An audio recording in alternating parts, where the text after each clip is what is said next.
La cantata navideña ha llegado a Denver, la ciudad más grande de Colorado, ubicada a 1,600 metros sobre el nivel del mar, cerca de las montañas rocosas.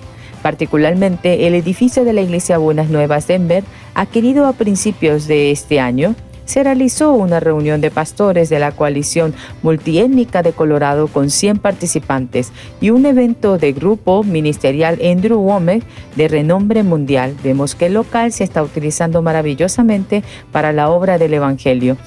Por otro lado, Heidi Gunnell, actual candidata a gobernadora, se conectó con nosotros.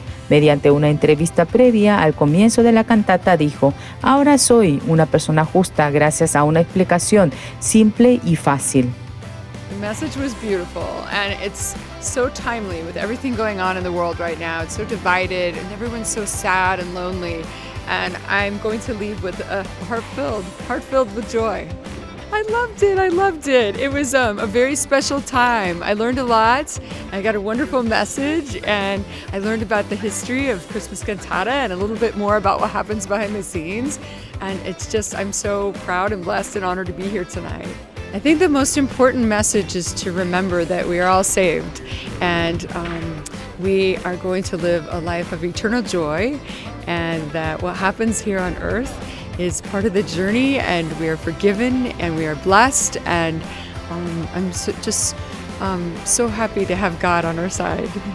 You know, I think we were created for a time as this. We were all born into this time to love each other, to learn to connect again, to build community again, to find our faith again and our connection to God and each other.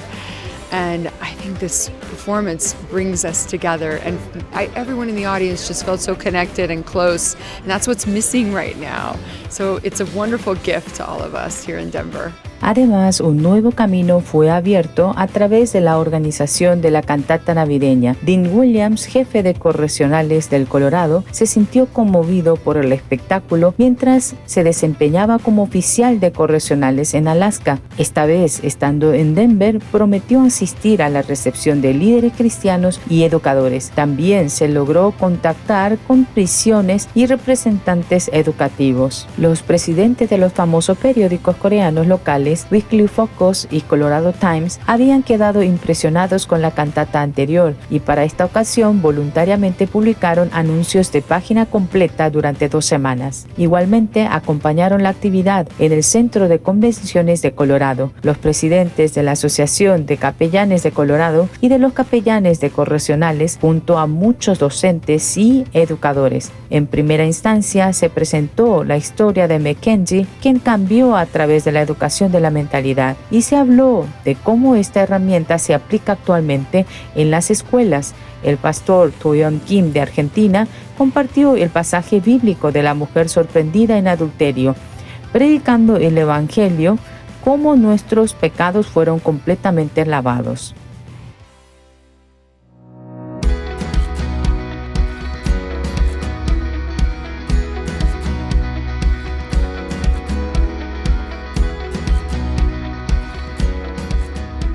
El teatro se llenó tan pronto se habilitó el acceso, siendo la 6ª edición. Muchos ciudadanos de Denver anhelaban ser parte de la cantata. El público derramó lágrimas al ver la escena donde Andrew pide a Santa Cruz que traiga un regalo navideño a su papá. El acto del coro Orquesta Gracias ofreció su música con profundidad, canalizando toda la energía recibida hasta ahora de parte de la gente. El pastor John Park de Nueva York, leyendo 1 Corintios 6, versículo 11, exclamó que sí, hemos pecado, pero hemos sido lavados, santificados, justificados en el nombre de Jesús. My favorite part of the show might be a contested time, but I thought the little Santas were so cute. I loved them coming out before the second act. I thought that was so sweet.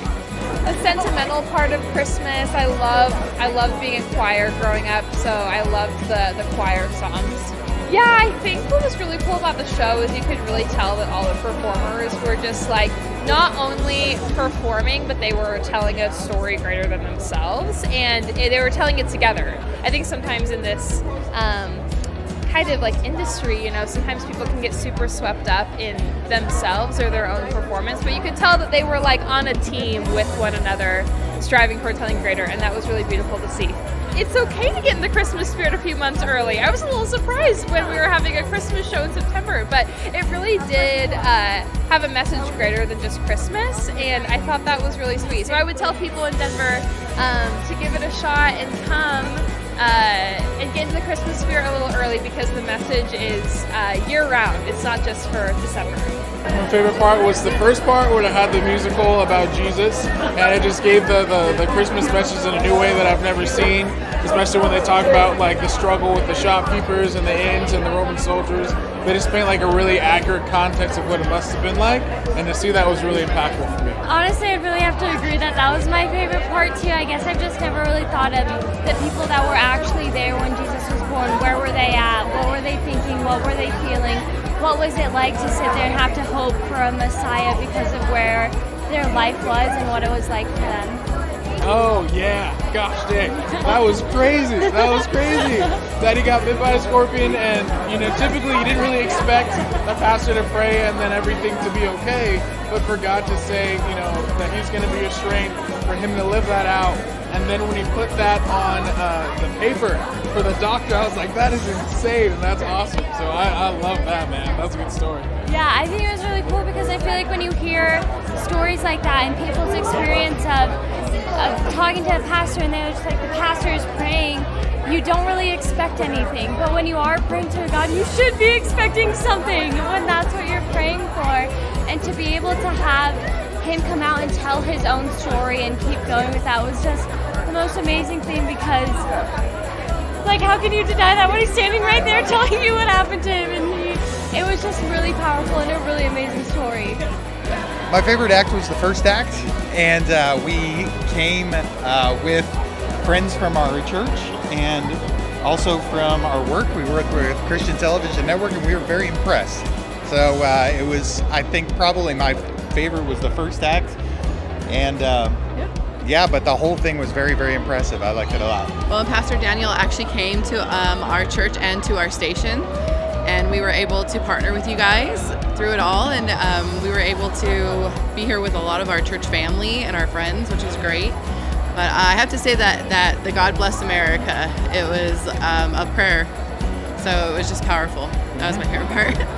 I thought the testimony was very powerful. I think that when people are speaking from their personal experience like that, of what God has done in their lives personally, and it's such a testimony of something that you couldn't explain otherwise apart from what God does. And that's just something that I think that people are going to go home and be thinking about and talking about tonight. So I think it was very good. It was, you know, whenever somebody's giving glory to God, it's a beautiful moment. And the fact that you guys can come here to Colorado, speak to not only Christians, but people that are just coming to see the show, they got a little bit of Jesus tonight. So that's the miracle. Merry Christmas! ¡Feliz Navidad! Merry Christmas! Denver está escribiendo una nueva historia de la cantata cada año. Ahora partimos hacia Salt Lake City con la promesa de regresar en 2023.